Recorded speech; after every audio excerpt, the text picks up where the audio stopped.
Ini benar-benar gawat. Metode tipuan padrun alias padang gurun dipakai iblis di zaman sekarang ini. Metodenya sangat berbahaya dan mematikan bagi kaum awam yang nggak waspada. Metode ini terbukti ampuh untuk mempengaruhi, memanipulasi, menipu, dan menjatuhkan lawan. Ayo kita simak sampai akhir ya, supaya kau nggak tertipu. Lihat di Matius pasal 4. Di situ ada kisah konflik antara si ular dengan anak Allah. Di padang gurun yang tandus dan gersang itu, setelah 40 hari, Yesus dihampiri oleh iblis dan dicobai 3 kali. Lihat pada pencobaan kedua, pada ayat 6. Iblis menggunakan jurus tipuan dengan mengutip ayat firman Tuhan di Mazmur pasal 91. Dikatakan demikian, jika engkau anak Allah, jatuhkanlah dirimu ke bawah, sebab ada tertulis, mengenai engkau ia akan memerintahkan malaikat-malaikatnya, dan mereka akan menatang engkau di atas tangannya, supaya kakimu jangan terantuk kepada batu. Ayat ini dicomot lepas dari konteksnya dan ditafsirkan secara sembarangan serta diterapkan pada situasi yang salah oleh iblis. Trik ini dapat menjadi senjata ampuh yang mematikan bagi yang nggak paham. Perhatikan metode tipuan padrun ini dipakai juga oleh anak-anak dari si iblis untuk menipu jemaat Tuhan. Bukankah dikatakan di Yohanes pasal 8 ayat 43 dan 44 bahwa mereka yang menolak ajaran Kristus adalah anak-anak iblis? Siapakah mereka? Pertama, mereka adalah nabi palsu.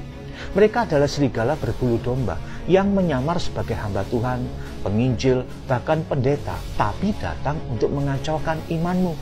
Seluruh bahasanya memang rohani, tapi tidak berotoritas. Khotbahnya 1 ayat, lantas ditafsirkan sekenanya dan di luar konteksnya.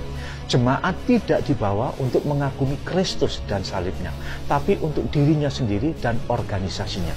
Kedua, mereka adalah para debater non-Kristen.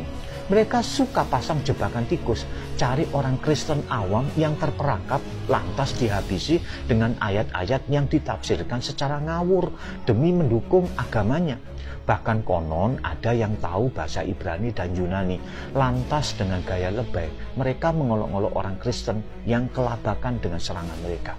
Jangan terkesima, jangan kaget, karena iblis pun jago kupas ayat-ayat Alkitab, tapi diputar balikkan. Lantas bagaimana respons Tuhan Yesus terhadap serangan ayat yang diputar balikkan pada pencobaan kedua itu?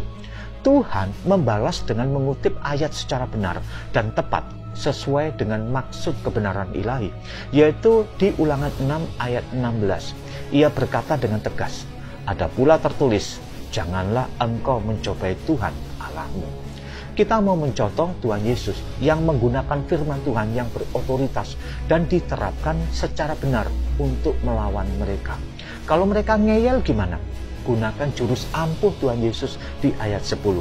Enyalah iblis. Ini saran tegas saya bagi kalian yang main di sosmed. Jauhilah mereka, orang-orang yang pintar bersilat kata, supaya hati nuranimu tidak tercemar oleh tingkah laku mereka dan ucapan mereka. Amin.